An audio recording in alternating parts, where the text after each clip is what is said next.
আসসালামু আলাইকুম রহমতুল্লাহি বারকাতু।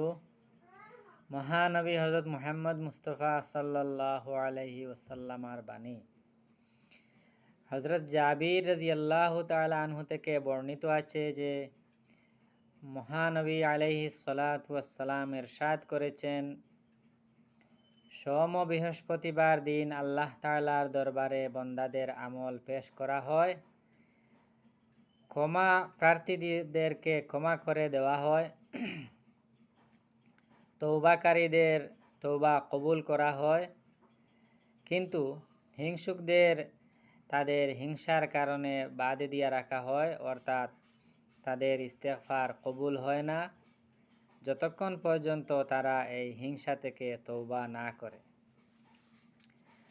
অন্য একটি বর্ণনায় বর্ণিত আছে, হযরত আবু মুসা রাদিয়াল্লাহু তাআলা আনহু থেকে বর্ণিত আছে, মহানবী সাল্লাল্লাহু আলাইহি ওয়াসাল্লাম ইরশাদ করেছেন, এক মুসলমানের অন্য মুসলমানের সঙ্গে সম্পর্ক একটি ইমারতের মতো। তার এক অংশ অন্য অংশকে মজবুত করে।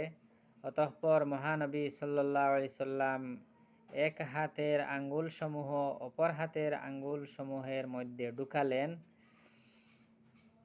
এর দ্বারা এই কথা বুঝালেন যে এভাবে পরস্পর একজন অপরজনের সঙ্গে জুড়ে থাকা চাই এবং একজন অপরজনের জন্য শক্তির বাহক হওয়া চাই। অন্য একটি রওয়ায়েতে বর্ণিত আছে, হযরত আবু হুরায়রা রাদিয়াল্লাহু তাআলা আনহু বর্ণনা করেন, মহানবী হযরত মুহাম্মদ মুস্তফা সাল্লাল্লাহু আলাইহি ওয়াসাল্লাম ইরশাদ করেছেন, যে ব্যক্তি কোনো নারীকে তার স্বামীর বিরুদ্ধে অথবা কোনো গোলামকে তার মুনিবের বিরুদ্ধে উস্কানি দেয়, সে আমাদের মধ্য হতে নয়। অন্য একটি হাদিস শরীফে বর্ণিত আছে, হযরত জুবাইর বিন আওয়াম রাদিয়াল্লাহু তাআলা আনহু থেকে বর্ণিত, মহানবী হযরত মুহাম্মদ মুস্তফা সাল্লাল্লাহু আলাইহি সাল্লাম ইরশাদ করেছেন, তোমাদের পূর্ববর্তী উম্মতদের রোগ তোমাদের মধ্যে ঢুকেছে। ওই রোগ হলো হিংসা বিদ্বেষ বা মুণ্ডন করে দেয়।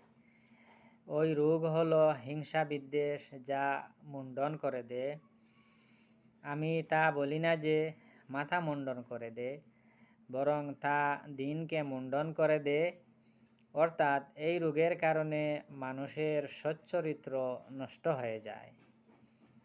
অন্য একটি হাদিস শরীফে বর্ণিত আছে, হযরত আতা বিন আব্দুল্লাহ খুসরানি আলাইহির রহমা হতে বর্ণিত আছে যে মহানবী সাল্লাল্লাহু আলাইহি ওয়াসাল্লাম ইরশাদ করেছেন, তোমরা পরস্পর মুসাফা করো, এতে হিংসা শেষ হয়ে যায়। পরস্পর একে অপরকে হাদিয়া দান করো, এর দ্বারা পরস্পর মহব্বত হতে থাকে এবং শত্রুতা দূর হয়।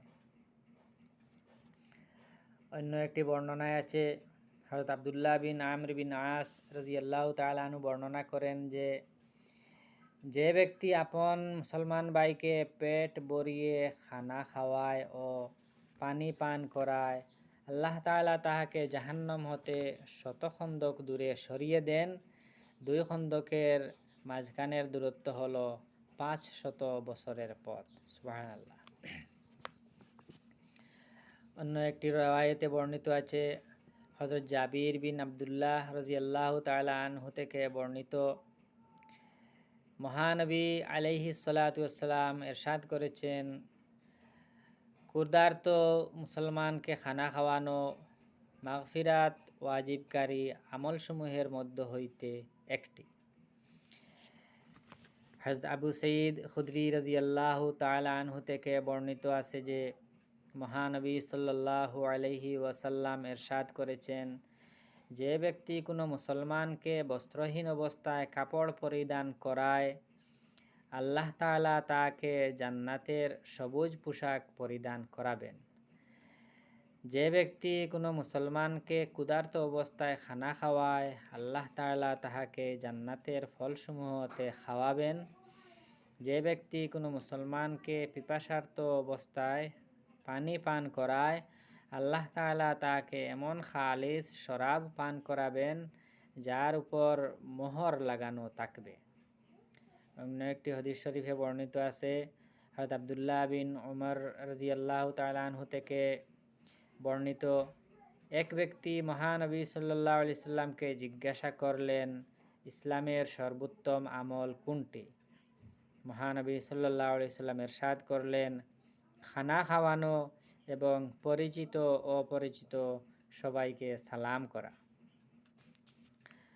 হযরত আব্দুল্লাহ বিন আমর রাদিয়াল্লাহু তাআলা আনহু থেকে বর্ণিত আছে যে মহানবী সাল্লাল্লাহু আলাইহি সাল্লাম ইরশাদ করেছেন, তোমরা রহমানের ইবাদত করতে থাকো, খানা খাওয়াতে থাকো এবং সালামের প্রসার করতে থাকো। এইসব আমলের কারণে নিরাপদে জান্নাতে প্রবেশ হয়ে যাবে। হযরত জাবির রাদিয়াল্লাহু তাআলা আনহু থেকে বর্ণিত আছে, মহানবী সাল্লাল্লাহু আলাইহি ওয়াসাল্লাম ইরশাদ করেছেন, হজ্জে মাবরুরের বিনিময়ে জান্নাত ছাড়া আর কিছু নয়। সাহাবায়ে কেরাম জিজ্ঞাসা করলেন, হে আল্লাহ তাআলার নবী, হজ্জে মাবরুর কি? মহানবী সাল্লাল্লাহু আলাইহি ওয়াসাল্লাম ইরশাদ করলেন, যে হজ্জের মধ্যে খানা খাওয়ানো ও সালামের প্রসার করা হয়। মহানবী সাল্লাল্লাহু আলাইহি ওয়াসাল্লাম ইরশাদ করলেন, খানা খাওয়ানো এবং সালামের প্রসার করা হজ্জে মাবরুর।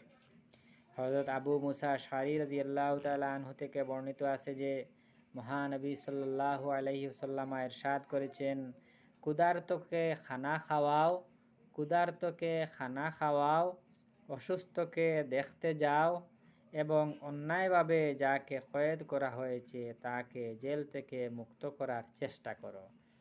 আল্লাহ পাক আমাদেরকে আমল করার তৌফিক দান করুন। আমিন ইয়া রাব্বাল আলামিন। আসসালামু আলাইকুম ওয়া রাহমাতুল্লাহি তাআলা ওয়া বারাকাতুহু।